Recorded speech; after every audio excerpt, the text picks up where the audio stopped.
Welcome to Thriving Tribesmen. My name is Kuri, your host, and I'm excited to be making this episode. In this episode, I decided to call it How to Cope in a Sexless Relationship, because a lot of you guys are searching online saying, how do I cope in a sexless relationship? But I'm here to tell you that if you are thinking about coping in a sexless relationship, you are never going to change the sexless relationship, because when coping is a position of being defeated, it's a position where you see that this situation is probably unturnable, and when you take that position, then you're now finding ways of coping. Now, when you think about coping, as I see it within a sexless relationship, based on the conversations I've had with many people when it comes to coping, it's this thing of solitude where you're doing this thing by yourself, and it's very, very lonely, and it puts you further into loneliness and really puts you in a place where you are almost compounding on the actual problem. And this is a lot of it comes down to that sex really isn't the problem when it comes to a sexless relationship. And I'm going to continue saying this until a lot of people are getting triggered by it, but that's actually the truth. And I will say it one more time. If your partner today decided to have sex with you every single day for the rest of your life, and they just bent over and said, you know what, are you ready for sex? Yeah, let's go, let's do it. A lot of you guys would not want to have sex anymore with your partner. You be the low libido partner. So there has to be more than that. And I discovered this the hard way. I remember, I don't know if I should tell this story actually. I've started, so let's just go.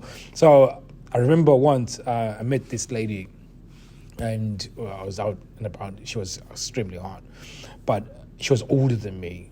So I thought, but she looked stunning. So walk up to her, start talking. We're having fun, and we were having so much fun, and it was flirtatious fun. It was seductive stuff, and I was like, wow, this is incredible. So end up taking her home, and we have this mind-blowing sex, and she wakes up, she goes home, and I thought that was cool. So we kept in touch, but the conversation was still sexy and amazing. So she comes over, and as she said, I'm outside the house. I don't remember which door it was. Can you just make sure that... So I look outside, and she comes out of this car, and there's a man inside. So this is before Uber, by the way. So in UK, taxis are usually labelled in some sort of way. So she comes up, and I said, I'm just curious, who was that guy that dropped you off, you know? No, I was not jealous or anything, but just curious. Because, that's my husband. I was like, does he know he's dropping you to another dude? Because, we've got an arrangement. So that was the first time I sort of thought, holy shit, what's going on here? But anyways, I was young, so I didn't really dig too much into it. I just wanted to have some fun. And we started, just talking, had a little bit of dinner, and then instantly into sex. Oh, it was good. Then we did that, went into the shower, and then started chilling out again. And then she wanted more sex, and I thought, this is good. But now I'm just firing blanks. Nothing is coming out. I've already, finished once, so there's no way nothing is coming out. So she orgasms, will get fatigued. I mean, I'm almost getting a cramp doing this. So sort of she orgasmed, and we thought, okay, that's done. So went to sleep. And in the middle of the night, I kid you not, I wake up and she is down there giving me a blowjob, and it's no time she wants again. So I tried my best, and by the end of that night, I now realized why her husband was out there just really going and giving out his wife. And it dawned on me that most guys think that they want their wives to be nymphomaniacs. It's probably the other side where it's a curse. So when you guys say, I just wanted to have sex, I understand the desire, I understand the fact that you want to be connected to your partner and so on. But really, sex is not the problem. The problem that you have is a problem that you've not been able to build comfort around sex in your relationship, or you've destroyed the comfort within the relationship in terms of sex. So you're lacking some leadership skills. She feels like she needs to be the leader. You're slave to her emotional waves where she's in. Sometimes she's out. There's certain things that you're doing that are causing the comfort around sex to fade away, or you are actively stabbing the comfort, and there's no comfort around sex in the relationship. And we do this even more when you are making some moves. So you're trying to initiate and then you're rejected. And which, again, you have to reframe rejection, because rejection really is more of a maybe. And I'm not comfortable to have sex right now. That's what rejection is, if you look deeper into it. So it becomes, how do I create that comfort in order for us to go further? And again, most guys, they compound on the problem, because when they get a maybe, they implode, which therefore communicates that I'm weak, and then therefore compound the problem. And again, obviously, like I said, you perpetuate the problem. So the problem continues with the way you react when she says no. And a lot of you guys, when it comes to coping, if she says no, you implode, then you go and start watching porn. That's you going further away from the solution. If you implode, and then you're not having conversations after she says no, you then creating discomfort around the thing of sex. So it compounds on it. And this is one thing that I've seen is the most thing, where they say, I've built up resentment around the fact that she's rejecting me. That build-up of resentment continues in fact, it expands the discomfort of sex.